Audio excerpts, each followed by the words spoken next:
Let me tell you a story. It begins not with sorrow, but with laughter. There was once a boy named Daniel. From the moment he could walk, he carried music in his bones. His mother always said, even when this boy sneezes, it sounds like a song. When he was 5, he would bang the table with spoons, making rhythms that drove his father crazy. One evening, his father came home tired from work, only to hear clang, clang, clang. He shouted, "Daniel, are you trying to break the table?" And Daniel answered with a big smile, "No, Papa, I'm making a concert." The father laughed, shook his head and said, Concert? Just don't break my table." The whole family knew. Daniel's life was music. By 10 years old, he discovered an old piano at his grandmother's house. It was dusty, 3 keys were broken, but when Daniel touched it, something special happened. His little fingers moved, and beautiful melodies came out as if the piano had been waiting for him. Neighbors would gather outside just to listen. People would whisper, "This boy does not play piano. Piano plays him." Daniel grew up with this gift, and like every gift from God, there was a choice. Will you use it for him, or will you use it for yourself? At first, Daniel used his music for God. He played in church. He led the choir. Whenever he touched the keys, people would cry, pray, and feel the presence of God. Some said, "When Daniel plays, I feel my pain melt away." But fame is a dangerous friend. When he finished school, doors began to open. Big stages, bright lights, record labels.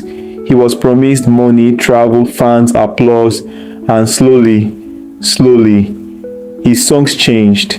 At first it was small. He just removed the name of God. Then he added lyrics about pleasure, rebellion, and freedom without limits. Soon, he was no longer the church boy. He was Daniel the star. Crowds filled his concerts. Young people screamed his name. The music was loud. The energy was high. Everyone jumped, danced, laughed. But Daniel noticed something strange. When the lights went off and the crowd went home, their faces were empty.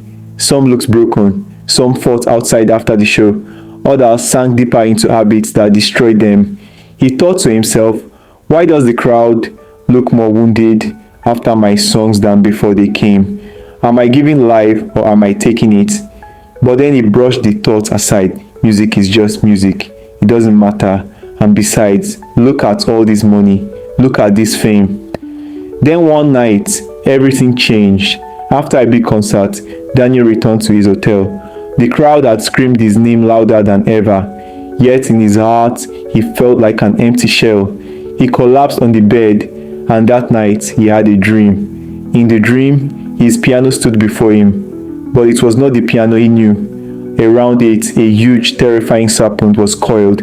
Its black scales shimmered like oil, and its eyes glowed red. Daniel began to play a song, but not by choice. His hands moved against his will, as if invisible chains tied them to the keys. Every time he played a note, the serpent hissed, opening his mouth.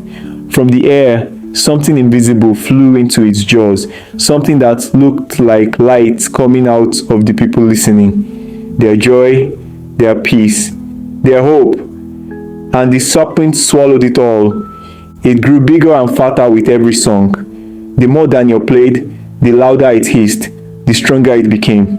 Finally, the serpent whispered in a chilling voice, "Your gift is mine. Your songs are mine. Keep playing. With every note, you build me an altar. With every chord, you feed me." Daniel tried to stop. He screamed, he begged, but his hands kept playing, chained to the piano. And then he woke up. Sweat poured down his face. His chest was pounding. He sat in the darkness trembling. And he knew it was not just a dream. It was a message from God. His music was not neutral. It was either feeding life or feeding death. For the first time in many years, Daniel knelt by his bed. His words were broken, but they came from his soul.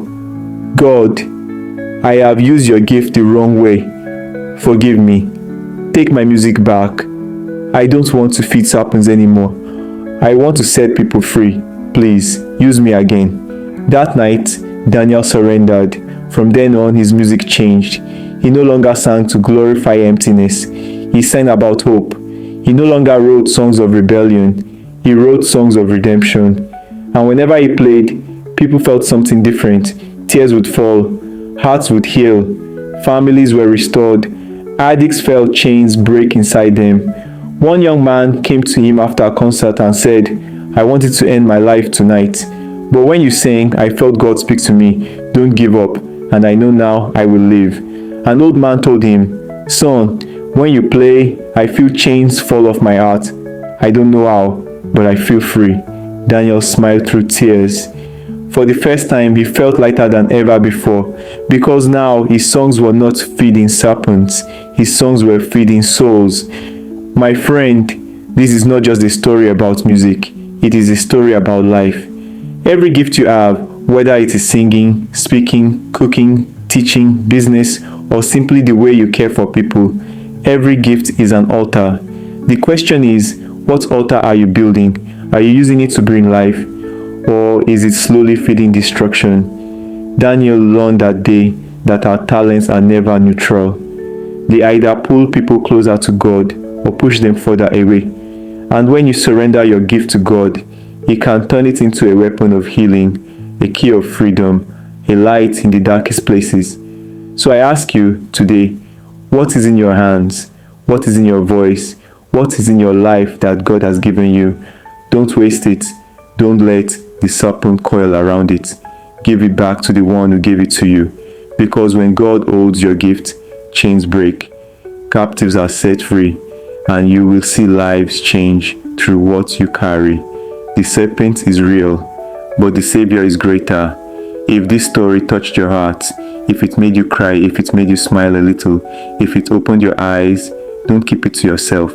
Share it with someone you love, because maybe they too are feeding serpents without realizing it. And I invite you, subscribe to this channel, not just for numbers, but because every story here is light in a dark world. Stay with us, because more revelations are coming that will bless your soul. Remember, your gift is not small, your gift is not ordinary. In the hands of God, your gift is powerful. Use it well, and it will not feed serpents. It will set people free. Please like, share and subscribe.